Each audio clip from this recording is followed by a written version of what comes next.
स्वागत है आपका medical officers Rajasthan YouTube channel पर। आज हम शरीर की एक बहुत ही अंदरूनी प्रक्रिया पर बात करने वाले हैं। ये अक्सर ना चुपचाप चलती रहती है, लेकिन इसके नतीजे काफ़ी गंभीर हो सकते हैं। जी हाँ, बात हो रही है क्रॉनिक इन्फ्लेमेशन की, मतलब पुरानी या कहें कि लंबे समय तक चलने वाली सूजन। ये वो स्थिति है जो धीरे धीरे पनपती है और महीनों या कभी-कभी सालों तक बनी रह सकती है। हमारे पास एक संक्षिप्त मेडिकल दस्तावेज है जो इसके कुछ मुख्य पहलुओं को सामने रखता है। तो पहला सवाल यही उठता है कि ये क्रॉनिक इन्फ्लेमेशन आखिर है क्या चीज़? ये क्यों शुरू होती है और शरीर के अंदर ये किस तरह का खेल खेलती है? चलिए आज इसी की तह तक चलते हैं, इसे ठीक से समझते हैं। जरूर। क्रॉनिक इन्फ्लेमेशन, जैसा आपने कहा, एक काफी लंबी खिंचने वाली सूजन की प्रतिक्रिया है। लेकिन ये सिर्फ लंबी नहीं है, इसकी अपनी एक खास पहचान है, एक कैरेक्टरिस्टिक है। जब माइक्रोस्कोप से प्रभावित टिश्यू को देखा जाता है तो वहाँ खास किस्म की इम्यून सेल्स भरी हुई मिलती हैं। इन्हें हम मोनोन्यूक्लियर कोशिकाएं कहते हैं। इनमें मुख्य हैं मैक्रोफेज, लिम्फोसाइट्स और प्लाज्मा सेल्स। ये एक्यूट इन्फ्लेमेशन में जो न्यूट्रोफिल्स दिखते हैं ना, उनसे अलग होती हैं। अच्छा। और हाँ, यहाँ एक बहुत ही दिलचस्प बात है जो इसे एक्यूट या मतलब फौरी सूजन से अलग करती है।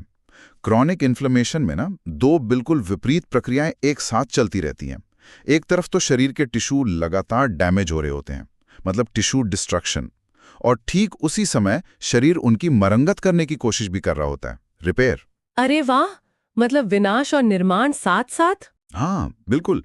इस मरम्मत की कोशिश में नई खून की नलियों का बनना, जिसे हम एंजियोजेनेसिस कहते हैं, और फाइब्रोसिस, मतलब उस जगह पर रेशेदार थोड़ा कड़ा टिश्यू जमा हो जाना, ये सब शामिल है।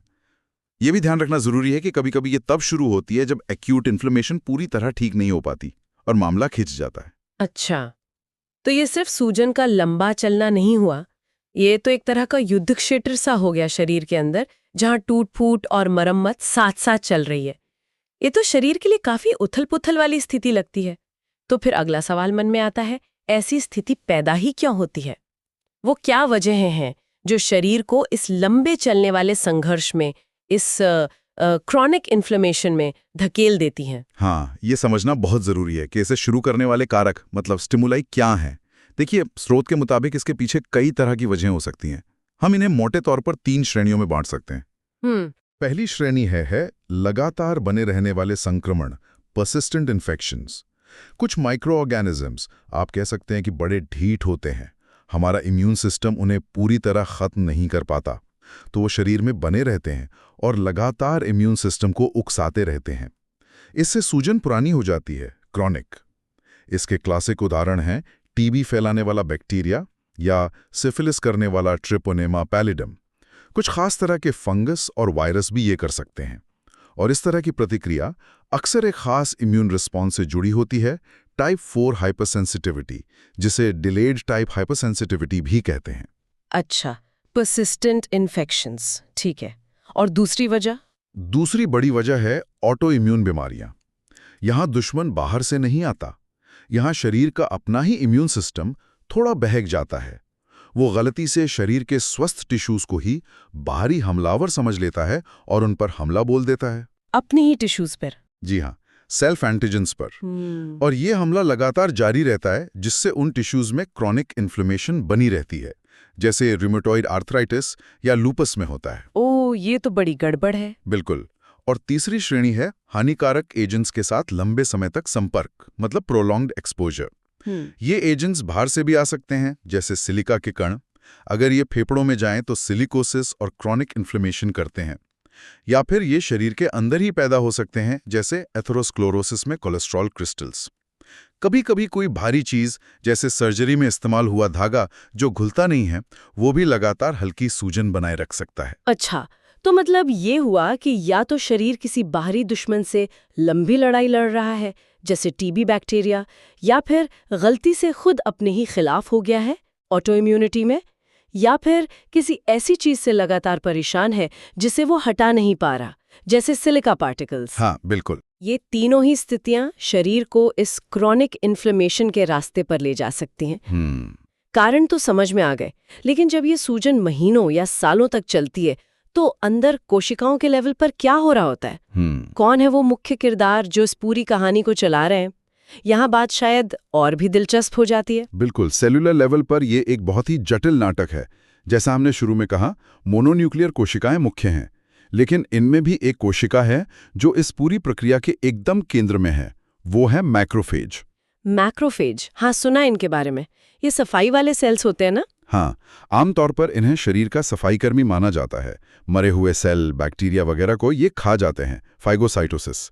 लेकिन क्रॉनिक इन्फ्लेमेशन में इनकी भूमिका सिर्फ सफाई तक सीमित नहीं रहती। ये इस सूजन को बनाए रखने और आगे बढ़ाने में एक अहम किरदार निभाते हैं। अच्छा, कैसे? असल में क्रॉनिक इन्फ्लेमेशन का टिके रहना ये काफी हद तक मैक्रोफेज और एक और तरह की इम्यून सेल टी लिम्फोसाइट्स या टी सेल्स के बीच चलने वाली लगातार आपसी बातचीत पर निर्भर करता है। ये एक दूसरे को एक्टिवेट करते रहते हैं। आप कह सकते हैं कि एक तरह का फीडबैक लूप बन जाता है जो सूजन के चक्र को चलाता रहता है। एक साइकिल जैसा। जी। अब इस बातचीत को थोड़ा और खोलें तो टी सेल्स भी अलग अलग तरह के होते हैं। इनमें से एक है TH1 सेल्स। ये कोशिकाएं एक ताकतवर सिग्नल भेजती हैं, एक साइटोकाइन जैसे इंटरफेरॉन गामा या IFN गामा कहते हैं। ये सिग्नल मैक्रोफेज को एक खास तरीके से जगाता है। इसे हम क्लासिकल एक्टिवेशन कहते हैं। Classical activation. हाँ, इस तरह एक्टिवेट हुए मैक्रोफेज और ज्यादा आक्रामक हो जाते हैं। वो रोगाणुओं को मारने वाले अणु जैसे reactive oxygen species, nitric oxide और सूजन बढ़ाने वाले दूसरे साइटोकाइंस छोड़ते हैं। मतलब ये सूजन को तेज करते हैं, प्रो इन्फ्लेमेटरी होते हैं। अच्छा, तो ये लड़ाई बढ़ाने वाले माइक्रोफेज हो गए। बिल्कुल, लेकिन कहानी में एक और मोड़ है।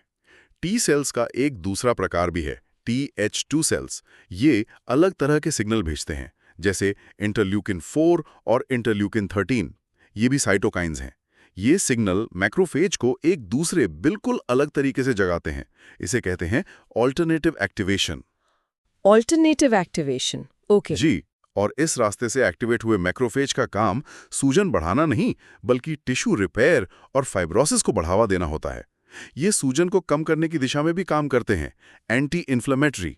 अरे वाह, कमाल है। तो ये मैक्रोफेज कोशिकाएं तो जैसे शरीर की अंदरूनी राजनीति में फंसी हुई हैं। एक तरफ TH1 पार्टी है जो कहती है लड़ो, सूजन बढ़ाओ, तो दूसरी तरफ TH2 पार्टी कहती है शांत रहो, मरम्मत करो। आपने बिल्कुल सही समझा। मतलब एक ही कोशिका स्थिति के हिसाब से अपना रूप और काम बदल लेती है। ये कितना नाजुक संतुलन होगा ना। अगर ये बैलेंस बिगड़ गया, मान लीजिए TH1 वाले सिग्नल ज्यादा हावी हो गए या फिर TH2 वाले मरम्मत करते करते कुछ ज्यादा ही फिब्रोसिस करने लगे, तब तो गड़बड़ हो जाएगी। आपने बिल्कुल सही नब्ज पकड़ी है।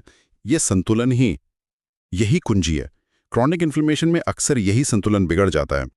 मैक्रोफेज का लगातार क्लासिकल एक्टिवेशन टिश्यूज को नुकसान पहुंचाता रहता है, और दूसरी तरफ ऑल्टरनेटिव एक्टिवेशन से होने वाला फाइब्रोसिस भी अगर जरूरत से ज्यादा हो जाए तो वो अंग का ढांचा और काम बिगाड़ सकता है।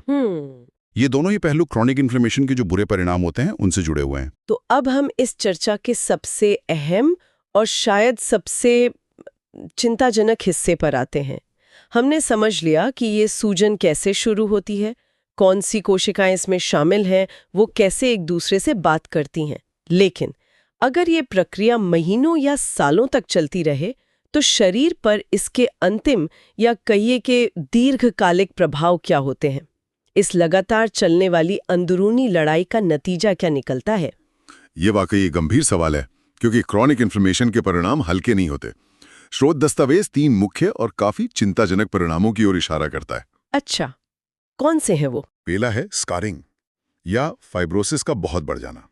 जैसा हमने बात की, मरम्मत की प्रक्रिया में फाइब्रोसिस होता है, मतलब रेशेदार कनेक्टिव टिश्यू जमा होता है। थोड़ी मात्रा में ये घाव भरने के लिए जरूरी है, लेकिन जब सूजन लंबे समय तक चलती है तो ये मरम्मत की कोशिश जरूरत से ज्यादा हो जाती है। नतीजा ये होता है कि प्रभावित अंग में स्थायी निशान बन जाते हैं, स्कार बन जाते हैं। ये निशान उस अंग की सामान्य संरचना और उसके फंक्शन को बिगाड़ सकते हैं। जरा सोचिए, लिवर या फेफड़ों में अगर बहुत ज्यादा स्कारिंग हो जाए तो क्या होगा? उनका काम कितना प्रभावित होगा? हाँ बिल्कुल, लिवर सिरोसिस जैसी स्थिति शायद इसी का नतीजा है। जी, वो क्रॉनिक इन्फ्लेमेशन और फाइब्रोसिस का ही एक क्लासिक उदाहरण है। दूसरा संभावित परिणाम है एमाइलॉइडोसिस। एमाइलॉइडोसिस, ये क्या है? ये एक ऐसी स्थिति है जिसमें एमाइलॉइड नाम का एक अजीब किस्म का प्रोटीन शरीर के अलग अलग अंगों में असामान्य रूप से जमा होने लगता है। ये किडनी, दिल, लिवर, नसों कहीं भी जमा हो सकता है और ये जमाव उन अंगों के काम में गंभीर बाधा डाल सकता है। कुछ प्रकार की क्रॉनिक इन्फ्लेमेटरी बीमारियां जैसे रूमेटॉइड आर्थराइटिस या कोई क्रॉनिक इन्फेक्शन इस एमाइलॉइड प्रोटीन के बनने और जमा होने को बढ़ावा दे सकती हैं। ओह, ये भी गंभीर लगता है। और तीसरा परिणाम जो शायद सबसे खतरनाक है वो है नियोप्लास्टिक ट्रांसफॉर्मेशन। नियोप्लास्टिक ट्रांसफॉर्मेशन, इसका क्या मतलब हुआ? इसका सीधा सा मतलब है कैंसर में बदलने का खतरा। जी हाँ, लंबे समय तक चलने वाली सूजन कैंसर के विकास के लिए एक उपजाऊ जमीन तैयार कर सकती है। कैंसर, सूजन से कैंसर।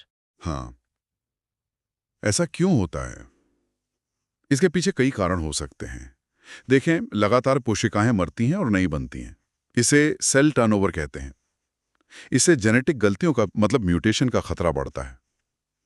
फिर सूजन के माहौल में कई ऐसे केमिकल्स बनते हैं जैसे रिएक्टिव ऑक्सीजन स्पीशीज जो सीधे डीएनए को नुकसान पहुंचा सकते हैं। साथ ही सूजन पैदा करने वाले कुछ सिग्नल मॉलिक्यूल कोशिकाओं की अनियंत्रित ग्रोथ को भी बढ़ावा दे सकते हैं।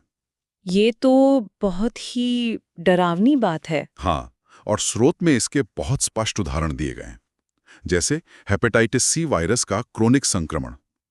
ये लिवर में सालों तक सूजन बनाए रखता है, जिसे क्रोनिक हेपेटाइटिस कहते हैं। और यही स्थिति आगे चलकर लिवर कैंसर यानी हेपेटोसेलुलर कार्सिनोमा में बदल सकती है। दुनिया भर में लिवर कैंसर का एक बड़ा कारण क्रोनिक हेपेटाइटिस इन्फेक्शन है। हे भगवान। इसी तरह एक बैक्टीरिया है हेलिकोबैक्टर पाइलोरी।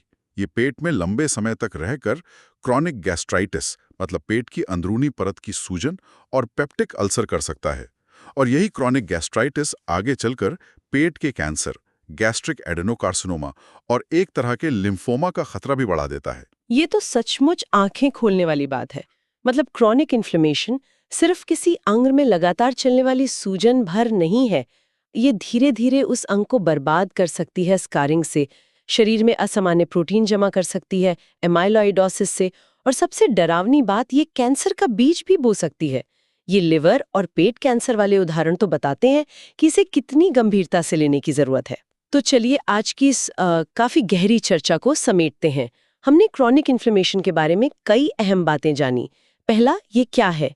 एक लंबी चलने वाली सूजन जिसमें मोनोन्यूक्लियर कोशिकाएं, खासकर मैक्रोफेज, हावी होती हैं और जिसमें टिश्यू का विनाश और मरम्मत की कोशिशें साथ साथ चलती हैं। जी। दूसरा, इसके कारण लगातार संक्रमण जैसे टीबी, सिफिलिस या फिर शरीर की अपनी प्रतिरक्षा प्रणाली का भटक जाना, ऑटो इम्यून बीमारियां, या फिर हानिकारक पदार्थों जैसे सिलिका का लंबे समय तक संपर्क। सही। तीसरा, अंदर का खेल, मैक्रोफेज और टी सेल्स के बीच का वो जटिल संवाद। TH1 सेल्स IFN गामा से मैक्रोफेज को सूजन बढ़ाने के लिए उकसाते हैं, क्लासिकल एक्टिवेशन, जबकि TH2 सेल्स IL4, IL13 से उन्हें मरम्मत और सूजन कम करने के लिए प्रेरित करते हैं, ऑल्टरनेटिव एक्टिवेशन। बिल्कुल वो दो धारी तलवार वाला मामला। हाँ, और चौथा, अंतिम परिणाम, जो कि स्कारिंग से अंग का खराब होना हो सकता है, एमाइलॉइडोसिस जैसी प्रणालीगत समस्या हो सकती है, और यहाँ तक कि कैंसर का बढ़ता खतरा भी, जैसा कि क्रॉनिक हेपेटाइटिस और H. पाइलोरी इन्फेक्शन के मामलों में हमने देखा। बिल्कुल। और इस पूरी जानकारी को देखते हुए ना, एक बात सोचने पर मजबूर करती है। क्या? कि हमारे शरीर की रक्षा प्रणाली जैसे मैक्रोफेज का एक्टिवेट होना कितनी अद्भुत और साथ ही कितनी खतरनाक भी हो सकती है। एक ही सेल टाइप जरूरत पड़ने पर दुश्मन से लड़ने के लिए आग लगा सकता है और जरूरत पड़ने पर मरम्मत का काम भी कर सकता है। लेकिन क्या होता है जब ये तय करने वाले सिग्नल जैसे साइटोकाइन्स गड़बड़ा जाते हैं? कब रक्षा का हथियार खुद ही विनाश का कारण बन जाता है? ये संतुलन कैसे और क्यों बिगड़ता है, ये आज भी मेडिकल साइंस के लिए एक बड़ा सवाल है और रिसर्च का एक बहुत बड़ा एरिया है।